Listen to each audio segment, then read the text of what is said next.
1973년 4월 정부 차원의 비상대피훈련 을지 연습을 앞두고 국방부를 방문한 박정희 대통령. 이 자리에서 박 대통령은 자주 국방을 위한 몇 가지 지침을 내린다. 1980년대에는 이 땅에 미군이 한 사람도 없다고 가정하고 합참은 독자적인 군사 전략 및 전력 증강 계획을 발전시키도록 하라. 대북 전력의 열쇠를 메워주던 주한미군의 완전 철수를 가정한 전력 증강 계획. 예비군을 포함 국군의 병력은 북한과 견줄 수 있었다. 하지만 가장 큰 문제는 낙후된 무기.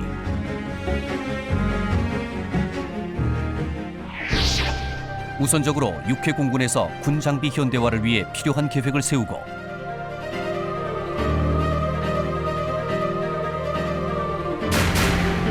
이를 통합한 전력 증강 8개년 계획이 대통령에게 보고됐다.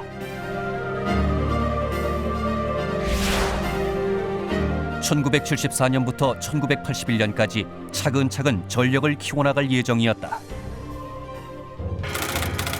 하지만 1974년 2월 또 다른 사건이 터진다.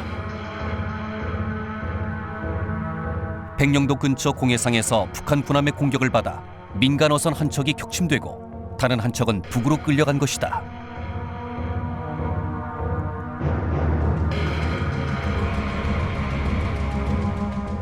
북한은 이미 1972년 10월부터 219회에 걸쳐 NLL을 침범해오고 있었다. 북한의 전쟁 위협 앞에 느긋하게 전력 증강에 힘을 쏟을 여유가 없는 상황. 하지만 당장 군에서 필요한 현대 무기를 도입하기엔 정부 예산이 부족했다. 정성어린 방위성검으로 국력을 키웁시다. 1974년 박정희 대통령의 지시로 대대적인 방위성금 모금이 시작된다. 1974년부터 1975년까지 2년간 방위성금 모금액은 161억 3천만 원.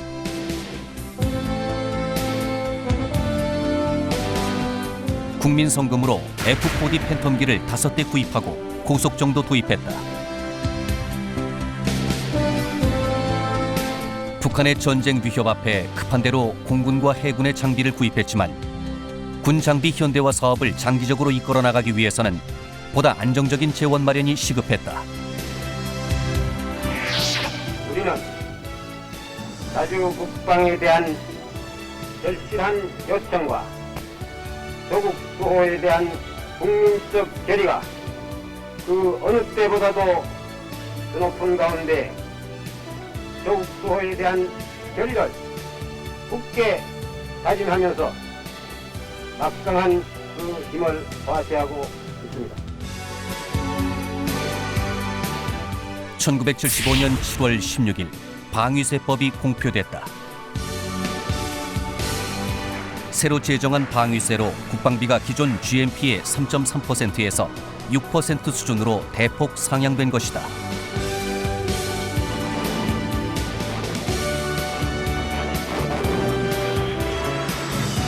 바로 군 장비 현대화를 위한 율곡 사업의 출범이었다.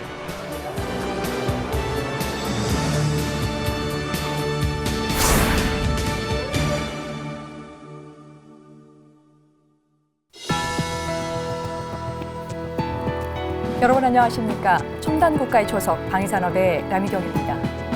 오늘은 지난 시간에 이어서 우리 국군의 전력 증강을 이끌어온 율곡 사업에 대해서 계속해서 이야기 나누겠습니다. 먼저 안병길 전 국방부 차관 나오셨습니다. 안녕하십니까?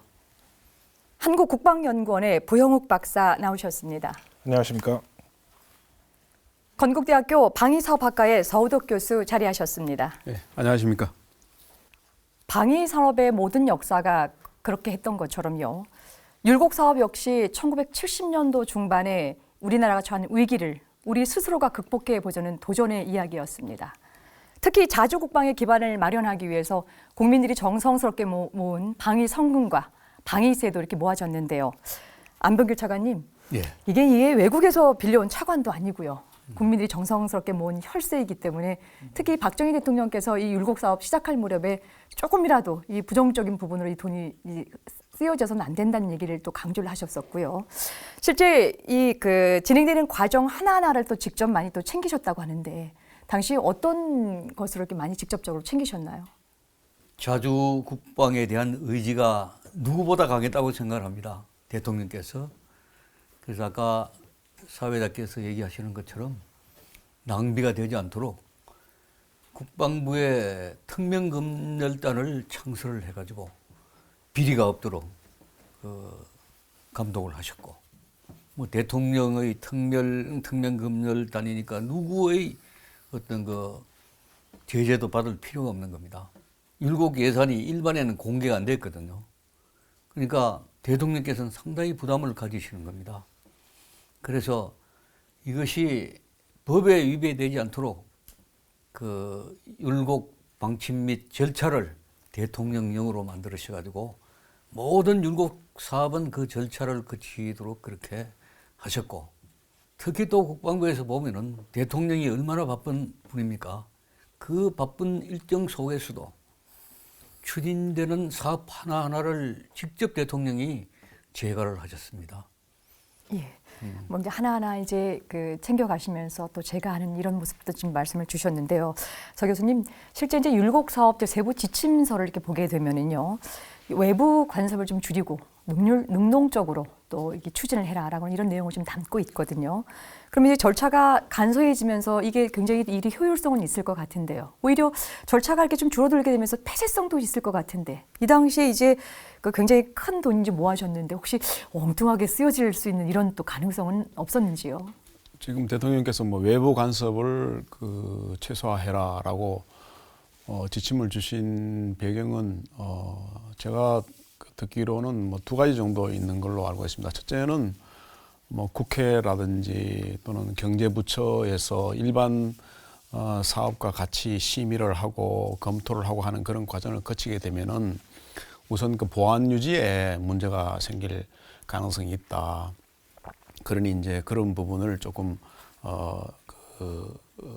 최소화시켜서 할 필요가 있다는 인식이 있었고, 두 번째는 이게 뭐 참 일사불란하게 효율적으로 사업이 추진이 돼야 되는데 여기저기서 뭐 들여다보게 되면은 또 다른 말이 생길 수 있고 하니까 사업 추진 과정의 갈등이나 또는 뭐 여러 가지 잡음이 생겨서는 안 된다는 그런 인식이 컸었던 것 같아요. 그러니까 일사불란하게 효율적으로 돼야 된다는 그런 취지 하에서 외부 간섭을 최소화하라 그렇게 하신 것 같습니다. 그래서 일반 사업은 다 국회와 경제부처를 거쳐서 이렇게 집행이 되고 예산이 편성이 되고 하는데, 그렇게 하지 않는 대신에 국방부 자체적으로 이것을 굉장히 타이트하게 관리가 될 수 있도록 율곡 사업 집행 방침 및 절차라는 것을 훈령으로 만들었습니다.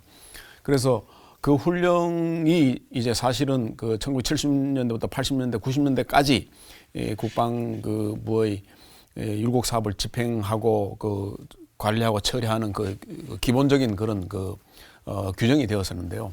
그만큼 율곡 사업에 대해서는 대통령께서 국회의 심의를 받지 않는 대신에 처음부터 각 중간중간에 그런 걸르는 장치를 두고 또 최종적으로는 본인이 직접 결재를 하면서 검토를 하는 그런 과정을 거쳤다 하는 그런 겁니다. 그래서 그 당시 이제 공식적인 기구가 청와대 5인위원회가 있었고 국방부에도 5인위원회가 있었습니다. 이런 기구들을 통해 가지고 결재했다는 그런 자체가 그만큼 예산을 타이트하게 운용하고 체계적으로 외부에서 보기는 뭐 그냥 율곡 사업 군이 마음대로 했네라고 하겠지만은 그러한 과정을 이 5인위원회 국방부 5인위원회도 그렇고 청와대 5인위원회도 경제부처 장관 차관들이 다 끼어 있었어요.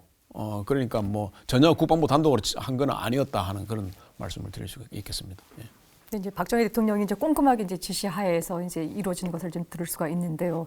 부 박사님, 근데 지금 이제 5인 위원회와 이제 율곡 집행단 체제에 대해서 이야기를 좀 나누고 있는데요. 방금 이제 서 교수님께서 말씀 주셨던 것처럼 국방부에 5인 위원회가 있었었고요. 또 청와대에 5인 위원회가 같이 있었었거든요. 근데 왜 이 청와대가 다시 이 그 국방부에 5인 위원회를 두고 다시 만들고 또 어떤 조직이었습니까? 국방부에서 이렇게 그 5인 위원회를 했듯이 거기에서 올라온 것에 대해서 다시 청와대 내에서 그 구성이 이렇게 됐다. 안보특보, 경제특보, 정무수석, 경제 1수석, 경제 2수석 이렇게 5분이 다시 재검토하는 그런 시스템을 만들었다. 이런 생각을 그런 그 시스템을 만들었다는 것이 아주 특이하게 볼 수 있습니다. 각 군 차장이 배석해서 그 심의하는 데서 이제 조언을 하고 설명을 해줄 수 있지만 심의권은 없게 하는 굉장히 지금 시각으로 봐서도 그 위기 상황에서 그 효율을 높이면서도 나름대로 견제 장치는 갖추는 그런 체제를 만드셨다 이렇게 생각이 됩니다. 그것이 바로 청와대 5인 위원회다 이렇게 볼 수 있겠습니다. 그럼 이제 청와대 이제 5인 위원회가 굉장히 독특한 방식으로 이게 운영이 좀 된 것으로 좀 볼 수가 있는데요. 지금 이제 율곡 사업의 이제 진행 방식에 대해서 이야기를 좀 나누고 있습니다. 국방부 5인 위원회와 또 청와대의 5인 위원회 이렇게 이제 별도로의 위원회를 두고 있는 것이 우리가 예산 집행 과정에서 일반적인 것은 아닙니다. 이 안병일 차관님, 이제 특히 이제 우리가 이제 청와대 5인 위원회를 이제 구성했다라고 하는 것은요. 그만큼 또 대통령의 의지도 우리가 이제 엿볼 수 있겠지만 또 한편에서 볼 때는 그 이제 박정희 대통령이 이제 율곡 사업과 이제 방위 산업과의 관계 속에서 어떤 이 자주 국방의 의지를 이제 가깝게 이제 생각을 하셨기 때문에 하나하나 또 제가해서 꼼꼼히 이제 따져보신 걸로 우리가 본다라고 한다면 그 당시에 지금 이제 안 차관님께서는 그 실무자의 입장에서 위에서 이제 그 최고 통수권자가 계속적으로 꼼꼼하게 따져나가니까 많이 어려우셨을 것 같은데 어떠셨습니까? 아니, 저는 어려움이라고 든든했습니다. 제가 못하는 걸 또 하시니까. 그리고 또 그 바쁘신 일정에서 지금 뭐 정부 부처에 근무하면 느끼겠지만 대통령의 시간을 낸다는 게 그렇게 간단한 게 아닙니다. 그게. 그 바쁜 일정에도 그 시간을 내주시는 걸 늘 고맙게 생각했고 또 청와대에서 그렇게 한번 따져주면 또 든든하죠. 제가 어떤 기회가 있어가지고 외국어의 경우를 한번 따져봤어요. 영국에서 이런 얘기를 한번 들었습니다. 영국에 가니까 아이고 뭐 예산 편성은 서점에 가도 다 파는데 뭐하러 여기까지 찾아와서 묻느냐.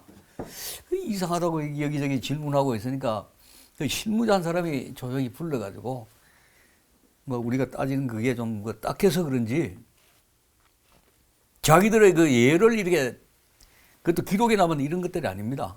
예를 들어서 영국이 핵 잠수함을 가질 때 그 얘기를 하더라고요. 그 예산 문서에 그런 게 편성이 되면은 그 못합니다. 핵 잠수함을 건설하지 못하죠. 왜냐하면 그 이미 핵잠을 갖고 있는 나라들이 반대하는 거죠. 수출 못하게 막아버리고 그 뭐 수출 그러니까 그 상태에서 진행하려 그러면 비용이 몇 배가 더 들어가는 겁니다. 몰리 지금 하려 그러니까. 그러니까 그거 영국 정부에서는 그 당시에 그걸 노출시키지 않았던 거죠.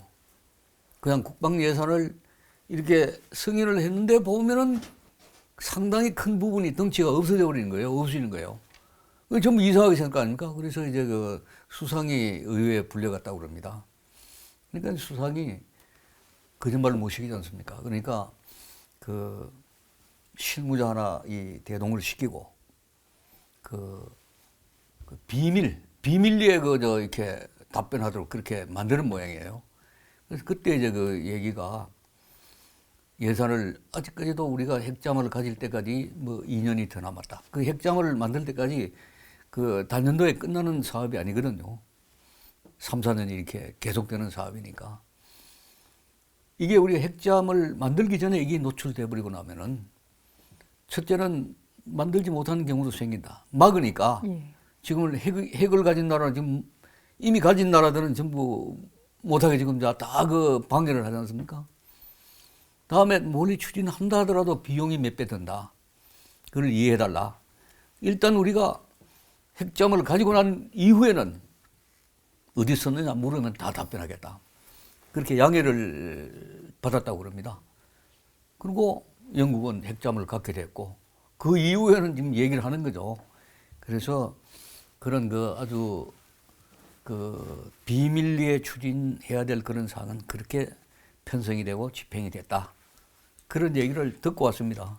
예. 아마 그 초기 율곡도 다 우리가 그런 절박함이 있기 때문에 그런 거지. 예산 낭비하려고 이런 거 했겠습니까? 예, 알겠습니다. 이제부터 본격적으로 율곡 사업이 어떻게 진행되어 왔는지 살펴보겠습니다. 그러니까 율곡 사업이 시작된 이래요. 지금까지 우리 육해공군이 어떤 무기를 도입하고 어떻게 지금 이렇게 발전해 왔는가라고 하는 것은 이제 앞으로 이후 시간에 계속해서 다룰 것이기 때문에요. 이제 지금부터는 그 전체 큰 흐름에서만 다뤄주셔도 괜찮겠습니다. 먼저 부 박사님, 이 1974년도에 우리가 제1차 율곡 사업이 시작이 됐습니다. 이제 그때 이 8개년 계획이니까 74년에서 81년도까지가 1차로 이제 잡을 수가 있을 텐데요. 그 1차의 대표적인 추진 목표 율곡 사업 어떤 것이 있었습니까? 1차 율곡 즈음에 대북 전력비가 딱 절반이었다. 이 수준에 대한 공감대가 이미 형성되어 있습니다. 그래서 그동안 그 81년 즈음에 해서 1차 율곡이 끝났을 때 어떤 효과가 있었느냐, 이거를 숫자적으로 학자들이 계산을 많이 해봤죠. 그래서 54.2%, 한 4% 정도 따라잡았다, 이렇게 4.2% 정도 따라잡았다, 이렇게 결론적으로 말씀드릴 수 있고, 이 시기의 목표는 아까 말씀드렸듯이 따라잡는 겁니다. 대북 열세, 너무 지나친 열세이기 때문에 양적으로나 질적으로나 아까 말씀드렸다시피 이 양도 적고 그렇다고 질이 우리가 낮다고 할 수도 없는 그런 상황이기 때문에 양적, 질적, 절대 열세, 상대적 열세가 아니라 절대적 열세를 극복하기 위해서 매진했다, 이렇게 말씀드릴 수 있습니다. 주로 중점적으로 했던 분야는 방공 능력, 항공, 해군 전력 증강, 그 다음에 전투 사단 개편, 후방 경비 사단 무장, 지상 화력 및 어떤 기동력 보강, 거의 8년이라는 시간을 이렇게 보내서 50%에서 54%, 54.2%까지 이렇게 따라잡았죠.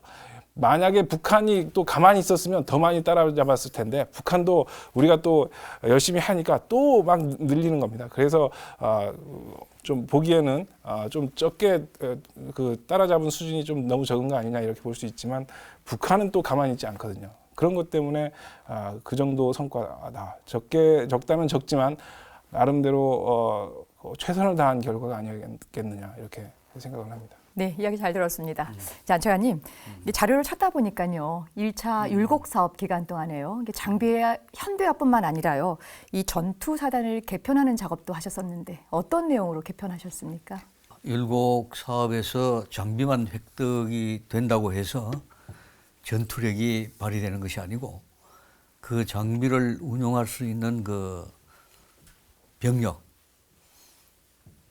어떻게든 확보를 하고 그 병력을 교육을 시켜야 되고, 다음에 그 병력을 가지고 부대 그 구조를 만들어서 싸울 수 있는 그런 준비를 하는 건데, 그것이 대략 3단계로 이렇게 바뀌어 나왔습니다. 처음에 우리 군은 상비사단, 예비사단, 그렇게 이제 구분이 되고, 다음에 이제 그 상비사단, 전투준비사단, 후방경비사단, 이렇게 또 그 개편이 됐다가 지금까지는 아마 상비사단, 동원사단, 예비사단, 이렇게 지금 그 개편이 됐는데, 이게 장비와 연관을 가지는 부분은 통상 그 장비 보급의 우선순위가 전투사단, 상비사단 위주로 이렇게 됩니다. 그러니까 새로운 장비가 군에 보급될 때 전투사단, 상비사단 위주로 이렇게 먼저 보급이 되면 그 사단에 쓰는 그 무기는 다 뭐 후방사단, 향토사단 이쪽으로 넘어가게 됩니다. 그러니까 같은 사단이라도 일정 기간 동안은 각각 다른 무기 체계를 쓰게 되죠.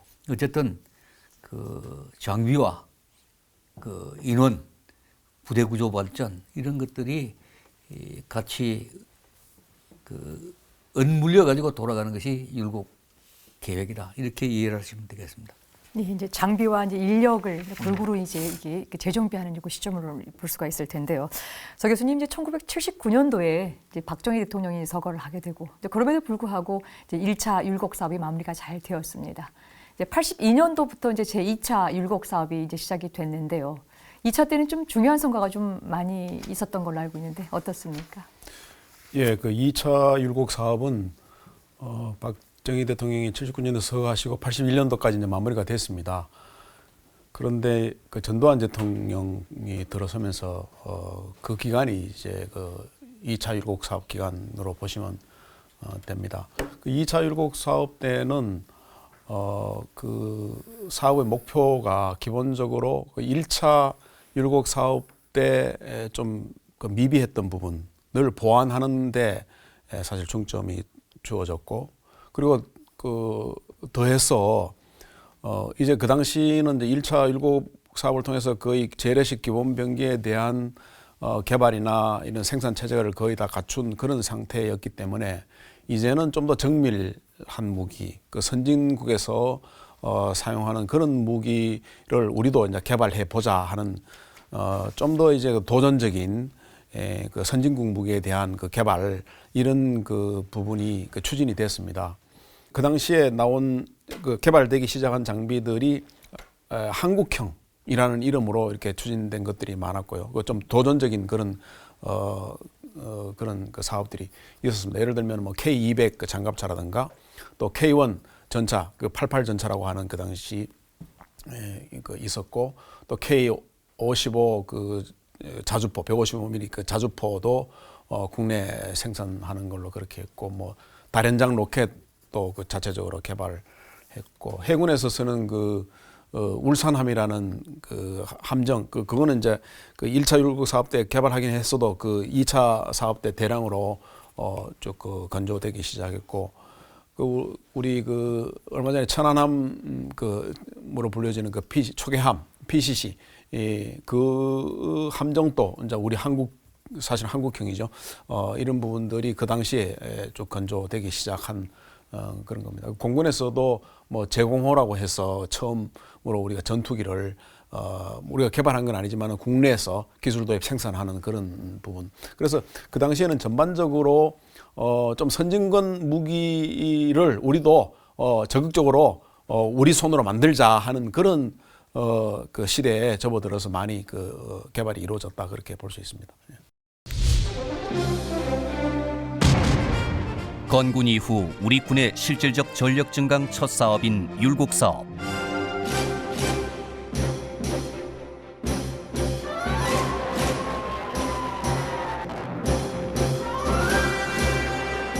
우리 군 전력이 북한군의 절반밖에 되지 않는 긴박한 상황에서 1차 율곡 사업의 우선 목표는 대북 방위력을 확보하는 것에 있었다.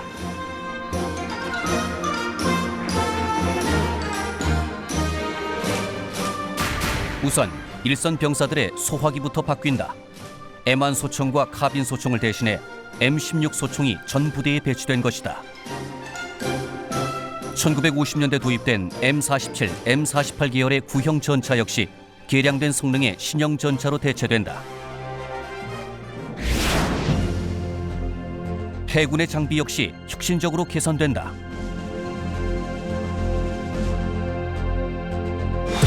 (1978년) 연안의 경비를 담당하는 참수리 고속정 건조를 시작. 마침내 1980년 최초의 한국형 전투함인 2,000톤급의 울산함을 진수한다. 같은 시기 공군의 경우 F-4D 팬텀 전투기를 추가 구입하며 기술 도입을 시도한다.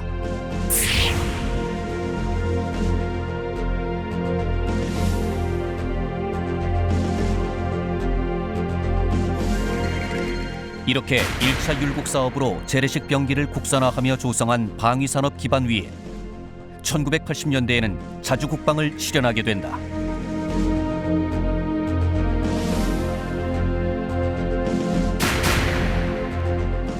그동안의 연구개발 성과로 한국형 무기가 등장한 것이다. 1985년 전군에 보급된 K2 소총부터 1984년 생산을 시작한 한국형 장갑차 K200, 한국의 지형과 한국인 체형에 적합하도록 설계된 K1 전차,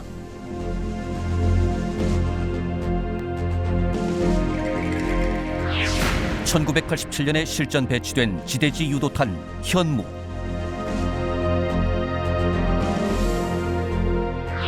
미국과 공동 개발한 155mm 자주곡사포 K-55 역시 2차 율곡 사업 기간에 올린 대표적인 성과다.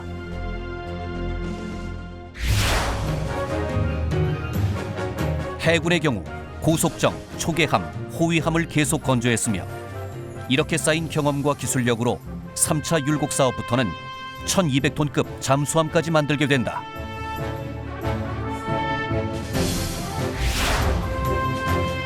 공군에서는 제공호라 부르는 KF-5E를 기술 도입 생산했으며 한국형 전투기 사업을 통해 F-16 기술 개발을 확보한다.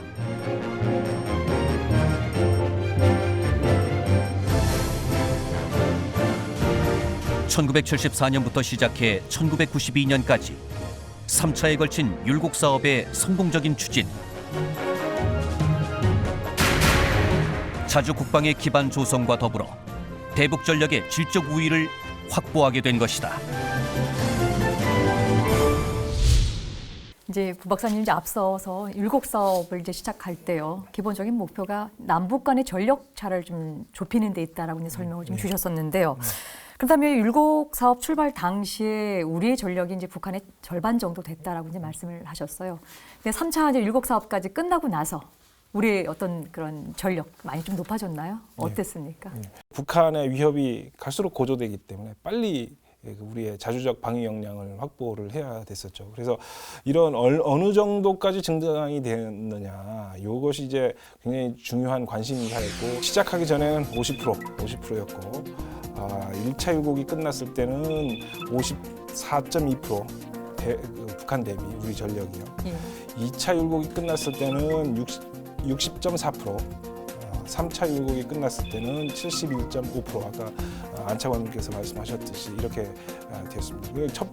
계략적으로 보면 첫 1차 기간에는 한 4%, 2차 기간에는 한 6%, 그 다음에 3차 기간에는 한 10% 이렇게 쫓아가는 속도가 점점 빨라졌어요. 이건 아마도 우리가 어떤 경제적인 기초 체력뿐만 아니라 과학기술, 국방과학기술이 점점 일단 속도가 붙으면 이렇게 가속도가 나지 않겠습니까? 그런 것이 다 종합된 그런 결과가 아니었나 이런 생각을 해봅니다. 그 양적으로만 또 한번 볼 필요도 있거든요. 74년 시점하고 그 92년 그 3차 율곡이 끝나는 그 시점하고 어느 정도의 양적 성장이 있었느냐? 그 뭐 대표적인 무기 체계로만 본다면 전차 장갑차의 경우에는 2배, 헬기의 경우에는 43배, 전투함의 경우에는 7배, 전투기의 경우에는 2.5배. 어떤 부분에서는 굉장히 많은 점프를 했다고 느끼실 수도 있겠고, 어떤 부분은 2배 뭐 이렇게 생각하실 수도 있는데, 이게 왜 그러냐면 각각의 사정이 있겠지만 우리가 그 기간이 워낙 길다 보니까 우리가 또 새로 들어오는 거 있으면 또 더 이상 못 써서 이제 도태해야 되는 장비도 있거든요. 그런 것이 다 종합돼 가지고 결국 시작하는 시점과 끝나는 시점에서 이렇게 양적으로는 이렇게 말씀드릴 수 있겠고, 이런 그 질적인 것을 평가하는 무기체계 숫자 세는 것뿐만 아니라 무기체계별로 화력과 기동력, 그다음에 생존성이라는 이 세 가지 지표를 합친 것이 전력 지수인데, 그런 것을 종합해서 다 합쳐 보니까 50%에서 50.4%, 60.4%, 71.5% 이렇게 따라잡았다. 이렇게 결론적으로 말씀드릴 수 있겠습니다. 이제 3차 율곡 사업이 마무리되었었던 1992년 이제 시점을 이제 보게 되면요, 이 한국군 지금 이제 부 박사님께서 말씀하셨던 것처럼 이제 71.5% 정도에 머문다라고 말씀을 하셨어요. 근데 1970년 중반 정도를 보게 되면은 우리의 경제력이 북한의 경제력보다 훨씬 더 앞선 터인데, 국민들 입장 또 시청자들의 입장에서는 이 부분이 조금 이제 납득이 안 가죠. 그러니까 경제력은 앞서 있는데 여전히 이 전력차를 좁혀나가기 위해서 세웠던 율곡 사업이 이만큼 진행이 됐는데 성과가 좀 이 정도냐라고 이제 생각을 할 수 있을 텐데, 이 부분에 대해서 오늘 이제 나오신 패널 분들께서 좀 각각의 의견을 좀 주시면 좋겠습니다. 제가 볼 때는 90년대, 80년대와 90년대 초반까지만 해도 북한이 경제력이 계속 그 군사비에 투자가 됐다, 그렇게 보고 있습니다. 그래서 우리도 뭐 투자를 했지만은 북한도 계속적으로 군사력 건설을 해왔던 그런 부분이 있고, 이제 그보다는 그 전력 지수를 산출하는 데 있어서 그 숫자, 양적인 부분을 결코 무시하지 못한다 하는 것이죠. 우리가 전력을 증강해 왔는데 물론 양적으로도 아까 뭐 2배에서 40 몇 배까지 쭉 팽창이 있었지만은 우리가 한 전력 증강의 그 흐름은 주로 그 질적인 면에 상당히 그 포커스를 많이 뒀지 않나 그렇게 생각이 됩니다. 그런데 북한의 그 무기 체계의 특성을 보면은 구소련의 그 어떤 그런 흐름을 이어받아 가지고 좀 단순하고 또 효율성이 좀 높고 그렇습니다. 그러나 이제 우리처럼 정밀 전자 장비를 갖춘 그런 좀 그 질적인 그런 면에서는 조금 떨어진다 그렇게 볼 수 있겠죠. 그런데 막상 전력 비교를 할 때는 이 질적인 부분에 대한 반영이 굉장히 애매합니다. 어느 정도로 이걸 반영해야 정확한 평가가 되는지 그런 부분에 대한 부분도 있고, 그래서 결국은 이제 그 양적인 부분이 그 어떤 비교의 주가 되지 않느냐. 그렇다고 볼 때 현실적으로 북한이 갖고 있는 그 양적인 그 병력의 규모, 병력이 당장 뭐 노농 저기까지 하면 117만 대, 뭐 우리는 지금 70만도 안 되는 그런 상황이고, 지금 또 더 줄어가고 있고 하는 그런 상황이 있고, 장비 수도 엄청나게 많습니다. 뭐 포병, 뭐 항공기, 고남에서 수적으로 그 상당히 그 우위에 있는 그런 부분을 우리는 그냥 질적인 수준으로만 계속 커버한다고 했을 때에 그 전력 비교를 어떻게 봐야 될 것인가 하는 부분이 좀 숙제가 되는 것이죠. 질과 양이라고 하는 차이에 있어서 구분을 좀 명확하게 좀 평가를 해줘야 된다는 이제 기본적인 입장이시고요. 안성환님은 어떻게 보십니까? 제가 볼 때는 그 이제 이런 그 군비 경쟁이죠. 예. 군비 경쟁이 북한이 우리 쪽보다 좀 빨랐다. 1차 율곡이 언제입니까? 74년. 그 이전에도 그 북한은 계속 해왔거든요. 쭉 해왔고. 그러니까 이제 출발이 조금 늦었다. 그러니까 뭐 초기에 한 절반 정도의 그 전력을 가졌다. 그런 면이 있고, 또 하나는 효율 면에서 우리 쪽이 훨씬 더 비용이 많이 든다. 이 무슨 얘기냐 하면은 북한의 경우는 예를 들어서 전력 건설할 때 뭐 쉽게 그 소총을 만든다. 그럼 비용이 우리보다 훨씬 덜 드는 겁니다.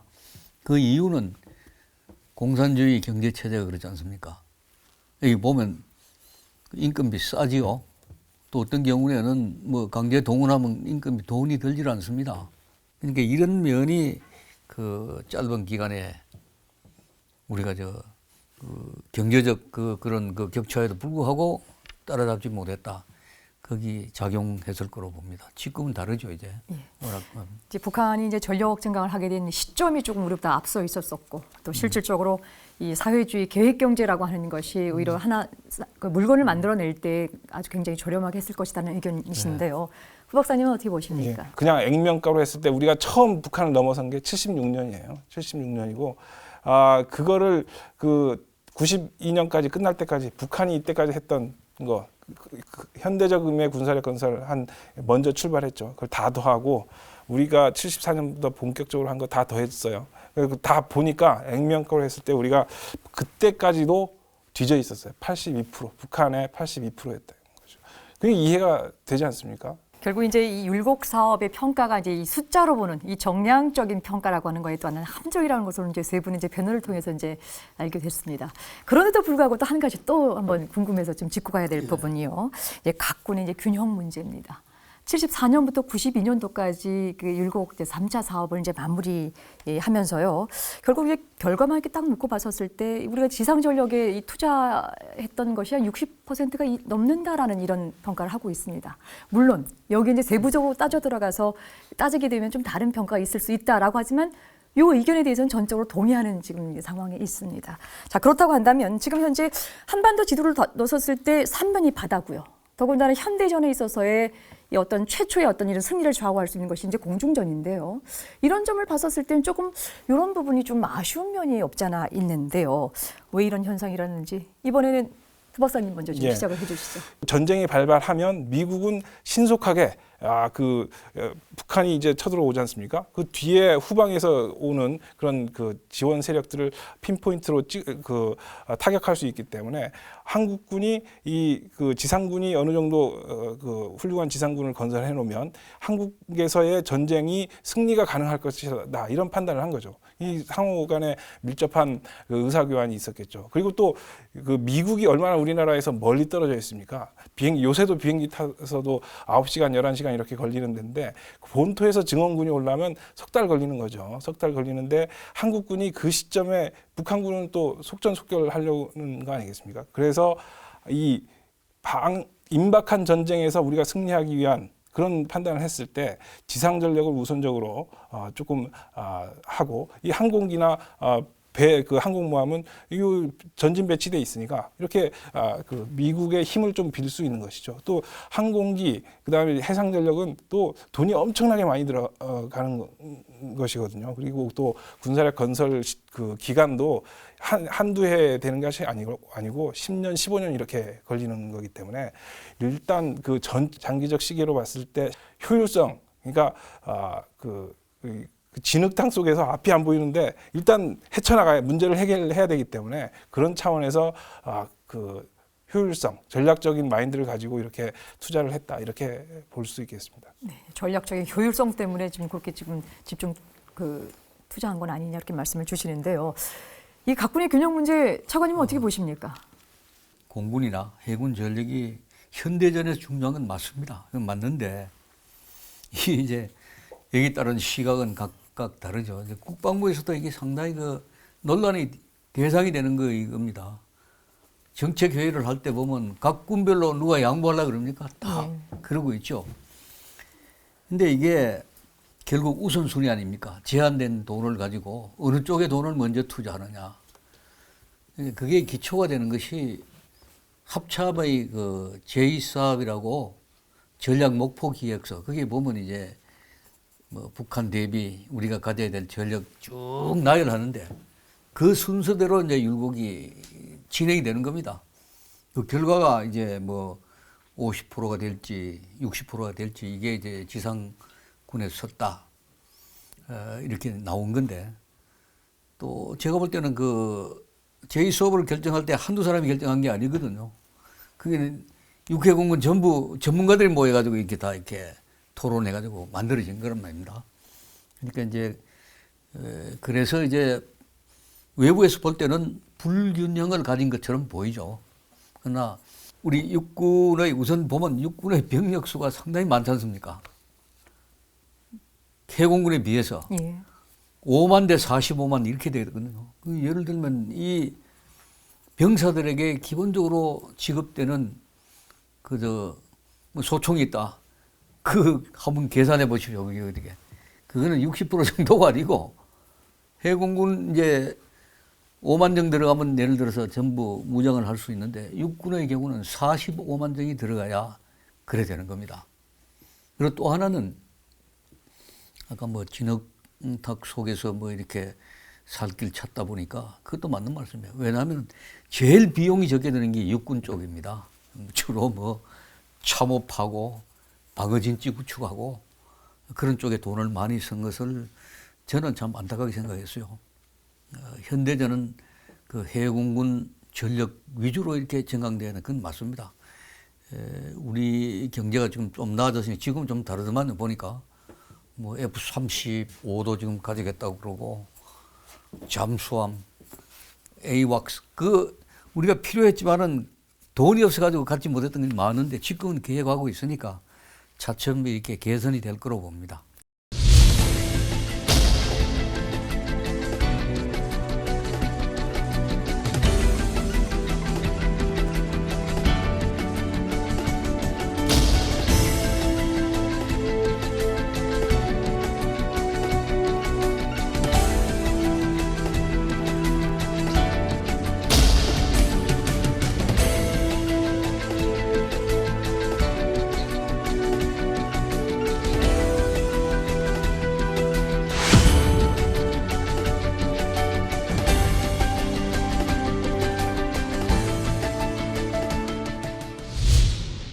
이번에 이제 서 박사님하고 이제 부 박사님한테 질문 좀 드리겠는데요.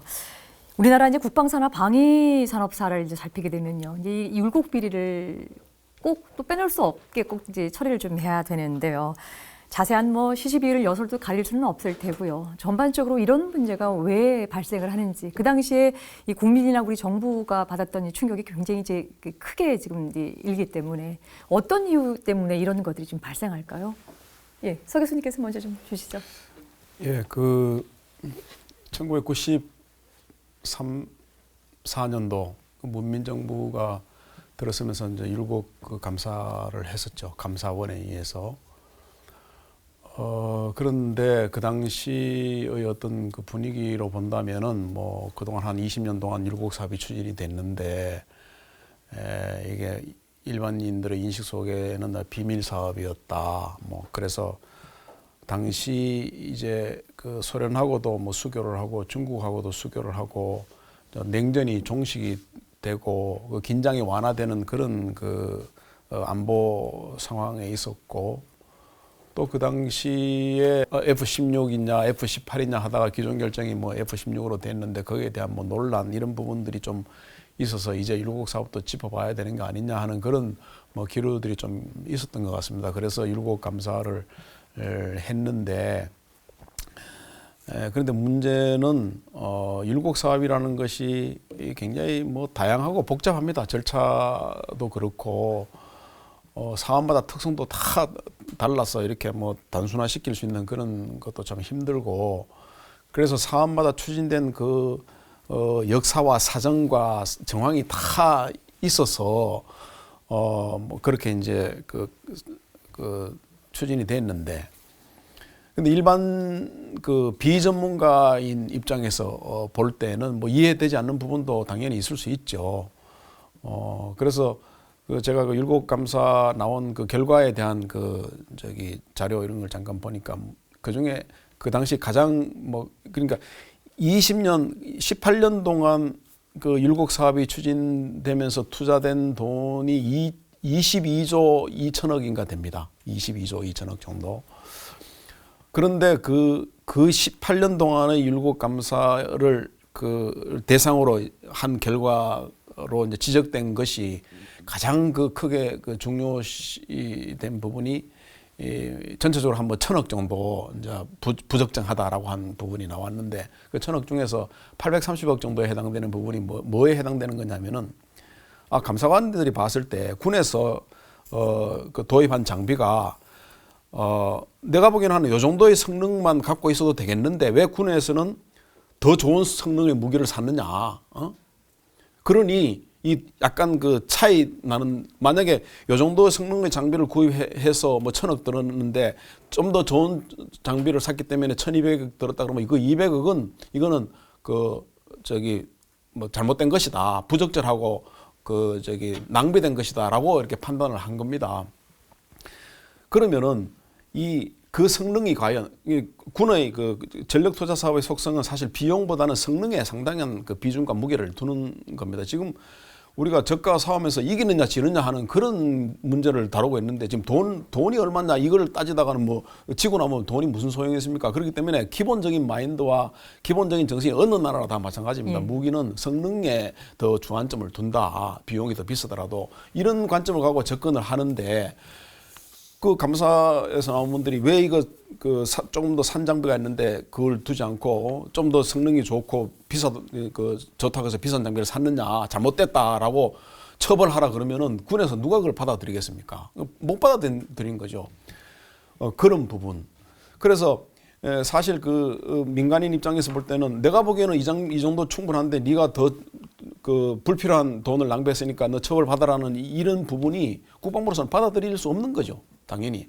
그래서 사실 그 당시 감사원에서 뭐 이런저런 뭐 국방부가 잘못했다고 처분하고 뭐 처벌하라고 통보했을 때 국방부가 사실 그거 안 받아들였어요. 굉장히 반발을 크게 했었던 거죠. 제가 무슨 말씀을 드리고 싶으냐면은, 사실 보는 관점이 다르고 또 복잡한 그런 상황에서 아주 전문가가 아니면은 그 실상을 사실 정확하게 이해하지 못하는 상황에서 그냥 내가 보는 관점만 일방적으로 이렇게 가지고 판단해서는 어느 사업이든지 다 이게 이거는 뭐 잘못됐다라고 할 수 있는 소진이 있다 하는 것이죠. 저희들이 알기로는 그 당시 그 율곡 감사가 이해창 감사원장 부임하면서 그동안의 성역으로 분류됐던 이 그 율곡 사업에 대한 감사를 했다라는 것으로 언론에도 다 보도되고 그렇게 했습니다. 그 성역이었다는 그 의미는 뭐냐면은 그동안 율곡 사업은 전부 다 그 군의 특명검열단이 있습니다. 박 대통령이 만드신. 그래서 군 자체 내에서 감사를 했지 일반 감사원 그 외부 기관에서는 한 번도 감사를 하지 않았기 때문에 성역이었다. 그래서 우리가 지금 이렇게 감사하는 것이 역사상 최초로 그냥 굉장한 그 어떤 그 전환점을 가지고 오는 것이다라는 그런 인식으로 우리는 받아들였고 지금까지 이해했는데 지금 막상 그 당시 직접 감사를 받으신 우리 안병길 차관님의 그 말씀하신 바를 제가 들어보니까 그게 아니고 그 이전에도 감사원은 매년 국방 그 율곡 사업에 대해서 감사를 했다는 겁니다. 그래서 국방 그 율곡 사업이 어떻게 진행됐고 그런 부분에 대해서 사실 잘 알았다는 거죠.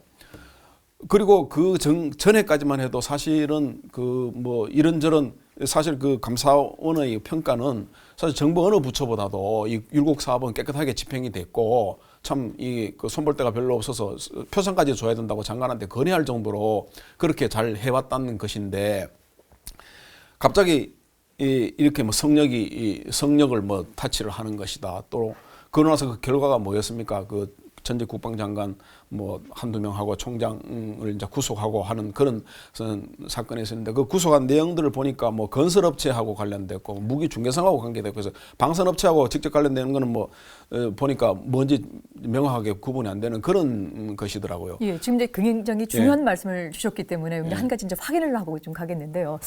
안성환님 지금 지금 서덕 교수께서 얘기하고 있는 요 부분, 이 감사되는 부분들, 요 부분이 좀 사실인 거죠? 제가 감사를 받았으니까 예. 늘 받았다. 예, 확인하고 계속 진행하겠습니다. 예. 이번에 이제 그 부 박사님은 어떤 이유에서 이걸 좀 찾을 수 있을까요? 저는 이게 그 군의 어떤 전력 증강 사업 전체 시스템의 문제라기보다는 개인의 어떤 일탈, 부패, 어떤 부정 이런 것에 초점을 둬야 된다고 생각합니다. 그래서 군에 대해서 이것을 너무 때리기 이런 식으로 간다는 것은 좀 잘못된 것이고 군 사기 같은 것도 좀 생각을 해줄 필요가 있겠고 그렇지만 그 부정과 비리를 저지른 개인에 대해서는 일벌백계 할 필요가 있었던 것은 당연한 것 같고 그런데 여기서 짚어봐야 될 것은 아까 제가 말씀드렸지만 이 프리즘 사회였단 말이죠. 뭔가 책임과 권한과 어떤 이런 것이 분화되지 않은 미분화된 요 상태에서의 이 사회였다는 것 이런 것도 좀 짚어볼 필요가 있겠고 그리고 일탈이라고 하고 부정과 부패라는 것도 전반적으로 몰아가기보다는 예를 들자면 자연 상태에서도 어떤 생명체의 어떤 돌연변이라는 것 기형이라는 건 일어나게 마련입니다. 그래서 윤리적인 차원에서 어떤 기형, 돌연변이라고 볼 수 있는 거거든요. 개인의 문제라고 저는 봐야 될 것 같고 그래서 윤리적 측면에서 기형적인 공직자들이 일부 있었다. 그런데 그것을 가지고 율곡을 전체를 그렇게 보는 건 이거 구별돼야 되고 이것은 상식적인 어떤 상식을 가진 국민들께서는 구분해서 볼 필요가 있겠다 이런 생각을 합니다. 그래서 앞으로 이런 율곡에 대한 일부 오점이 남겨진 것은 확실한데 그것이 율곡 사업 전체를 봐서는 그렇게 봐서는 안 된다. 고위 공직자, 고위 정책 담당자들의 어떤 공직 윤리의 일부 문제였다. 앞으로 이제 이런 일이 다시 발생하지 않도록 공직자의 어떤 윤리관 이런 거에 대해서 앞으로 지속적으로 점검을 할 필요가 있겠다 이런 생각을 해봤습니다. 이제 토론회를 이제 마무리해야 되어 가는데요. 율곡 사업에 대한 비리, 또 방위 산업에 대한 비리자가 붙게 되면 기본적으로 기존 사업 자체 전간을 근간을 흔들게 되는데요. 그렇지만 제일 중요한 것은 비리 문제가 터지게 나면 이 비리를 행했었던 이런 개인이나 혹은 조직 부분들은 완전하게 도려내야 될 것입니다. 이 부분을 또 간과해서는 안 될 것 같습니다. 마지막으로 우리 안 차관님께서는 이 문제 어떻게 보십니까? 예, 율곡 비리 그러면 제일 제가 싫어하는 말 중에 하나예요. 그리고 서 교수님이 얘기하는 것처럼 그런 시각을 가지고 율곡을 봐주면 좋다. 그런 건 또 기사화돼 가지고 여러 사람이 좀 이해를 했으면 좋겠다는 그런 생각을 가집니다. 우리가 이제 그런 얘기를 못하는 게 우리가 집행 당사자인데 뭐 율곡은 깨끗하다. 누가 그걸 인정을 하겠습니까? 그러나 비리를 저지른 부분도 있지만은 그렇지 않은 사람이 훨씬 더 많다. 그리고 율곡이 결국 비리로 얼룩져서 되겠습니까? 빨리 이제 그 탈피를 하고 최초의 우리 의도처럼 그 훌륭한 우리 선조 유비무한 정신으로 율곡 사업이 준비가 되고 추진이 됐다. 그래서 우선 율곡 사업에 관련한 모든 사람은 그 어떤 사명감과 긍지를 가지고 일할 수 있는 분위기는 우리가 만들어 줘야 된다. 대신에 그 비리 척결을 위한 노력. 저는 뭐 이래 무슨 일이 터질 때마다 거대한 무슨 감사단을 이거 아니고 상시 편성을 해서 늘 비리의 소지가 없도록 그렇게 감시 감독하고 하는 그런 체제가 유지돼야 된다. 그래야 그 집행하는 사람이 늘 의심을 안 받으니까 그 한 푼 한 푼 이게 국민의 혈세로 이루어진 것이다. 아끼고 전략하게 될 것이다. 그런 생각을 합니다. 예, 오늘 세 분 말씀 고맙습니다. 지난 시간에요, 2시간에 걸쳐서 율곡 사업에 대해서 이야기 나눠봤습니다. 워낙 방대한 사업이기 때문에 앞으로 몇 시간을 더 편성해서 율곡 사업에 대해서 자세하게 얘기를 나누겠습니다만은 그래도 좀 부족할 것 같습니다. 각 군과 각 무기류의 이제 발전 과정을 중심으로 차근차근 이제 풀어나가 보도록 하겠습니다. 첨단 국가의 조석 방위산업 오늘 준비한 것은 여기까지입니다. 끝까지 함께해 주셔서 고맙습니다. 다음 이 시간에 뵙겠습니다.